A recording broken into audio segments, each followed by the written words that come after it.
There are just so many questions tonight about exactly what went wrong as family and friends begin to cope with this tragedy. With me now from Oklahoma City, storm chaser Tyler Costatini, who has been chasing storms ever since 1998. Tyler knew both Tim and Carl well. First of all, Tyler, thank you so much for being here, and I'm so sorry for the loss of your friends and colleagues. Yeah, thanks a lot. These guys were three seasoned veterans. They were storm chasers for years. They knew what had to be done to stay safe. So the big question, Tyler, in everybody's mind tonight is what went wrong? What do you think? I don't know. We've talked about it. There's been a lot of speculation. The storm was what we call a rain-wrapped tornado, which means you couldn't see the tornado unless you were very close to it. There was rain completely shrouding the vortex. The motion was somewhat erratic. It moved one direction, and then it made a quick turn, and it might have sped up when that happened. But as much as Tim and Carl and his son chased, and as safety conscious as they were, I don't know if there was possibly a vehicle problem. I don't know. I just don't know why they were there.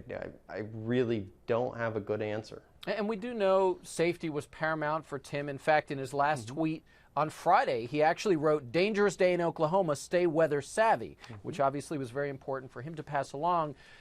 Tyler, he did know it was dangerous out there. I've got to say, few of us can actually even begin to relate to what drives people like you and guys like Tim, Paul, and Carl to do what you do. So why risk your life to be out there battling with the elements as you do? Tim and them, they do research. They were trying to get probes in front of a tornado, which means you have to be in the path of the tornado, and you have to be fairly close because tornadoes, they do make erratic motions, and if you don't get those probes right where you need them, they're not going to get hit, you're not going to get the data.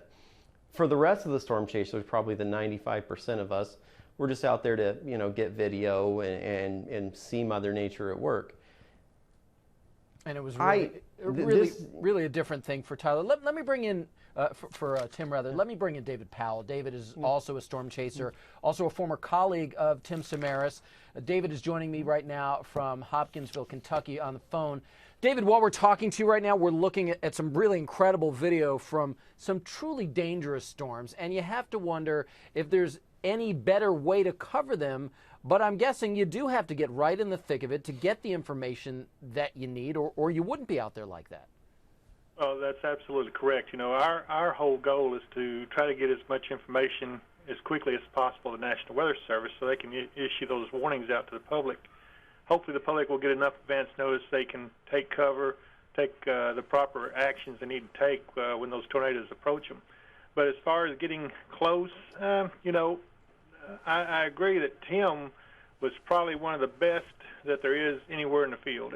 He really was. He was a researcher. What he did was absolutely important to the field of meteorology and to our understanding of tornadoes and how they act. But, it's just one of those things that, what we do is dangerous. There's no doubt about it. There's been close calls for a lot of us. But unfortunately, Tim's time was there. There was nothing else that could be done or said about it. And of course, the more we see these storms popping up, the more we have been seeing, your average Joe out there with a camera just trying to capture his or her own video to perhaps post online for their friends. So, David, what's your message for daredevils like that, which is obviously entirely different from what you guys do? Well, it's like they're playing with a loaded gun.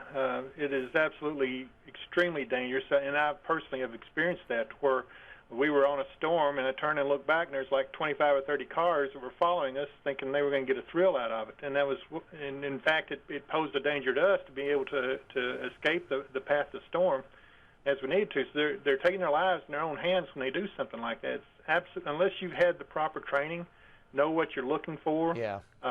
It's something that it's extremely dangerous. All right. Well, David and Tyler Costatini, I really appreciate you both being here with us after this sad news. Thank you so much for being here tonight.